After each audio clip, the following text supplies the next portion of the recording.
താത്തൊന്ന് ലീവിന് വീട്ടിൽ വന്നപ്പോ ആ കൂടി ചോദിച്ചത് എനിക്ക് പഴുത്തമാങ്ങ കഴിക്കണം എന്നാണ്. അപ്പൊ നേരെ പാടത്തേക്കാണ് പോയത്. അങ്ങനെ കുഞ്ഞുമാടെ മക്കളിനെ എല്ലാരും പാടായിട്ട് നമ്മൾ പാടത്തേക്ക് പോയത്. അപ്പൊ അവരവിടെ പാമ്പിന്റെ തൊലി ഉണ്ട് എന്ന് പറഞ്ഞിട്ട് എനിക്ക് ഈ പാമ്പിന്റെ ഉറ കാണിച്ചു തന്നു. ഇവനാണെങ്കിൽ ആ പിള്ളേരെ പോലെ എനിക്കും കളിക്കാൻ പോണം പറഞ്ഞിട്ട് അവൻ വാശി പിടിച്ചിക്കാറുണ്ട് കേട്ടോ. അപ്പത്തിന് ഞാൻ പിന്നെ നോക്കുമ്പോൾ താത്ത അപ്പുറത്ത് തുറന്ന് ചക്കൊക്കെ പിടിച്ചിട്ട് കൊണ്ടുവരുന്നുണ്ട്. അവൾക്കിന് ഉപ്പേരിക്കുള്ളതെല്ലാം ആയിണ്ട്. ഞങ്ങൾ പിന്നെ പാടത്തേക്ക് പോയപ്പോൾ നല്ല അടിപൊളി നീലക്കുളം ഉണ്ടാ, നല്ല രസമുണ്ടാ കുളം കാണാനി.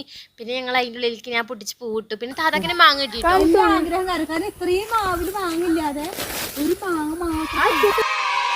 ഇതാണ് എന്റെ ഉമ്മ. കർഷക സ്ത്രീകൾ അവാർഡ് ഒറ്റക്ക് വാരിക്കൂട്ടി മമ്മയാണ്. എവിടെ കണ്ടല്ലോ അവിടെ വൃത്തിയാക്കി. ഇനിയിപ്പോ പറയാൻ വേണ്ടല്ലോ, ഗ്യാസ് തീർന്നിക്കല്ലേ, ഇതൊക്കെ വീട്ടിൽ കൊണ്ടുപോകാൻ മമ്മാണ് പ്ലാന്. കണ്ടാ നല്ല രസമല്ലേ. ഇത് ഓലനാലിക്കുരു വീട് എന്തോ അങ്ങനെയാണ് തോന്നുന്നു. പിന്നെ കുറെ കഴിഞ്ഞപ്പോൾ നേരം പോകാൻ വേണ്ടിട്ട് പിന്നെ ഞങ്ങൾ ഇവിടെ ഫുട്ബോൾ കളിച്ചിരിക്കാണ്.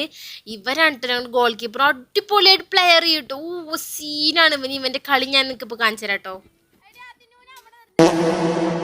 കളിയാക്കല്ലോ ഒരപ്പത്തെ എല്ലാവർക്കും പറ്റും. അങ്ങനെ അതൊക്കെ ഇനി നേരെ വീട്ടിൽ പോകണം.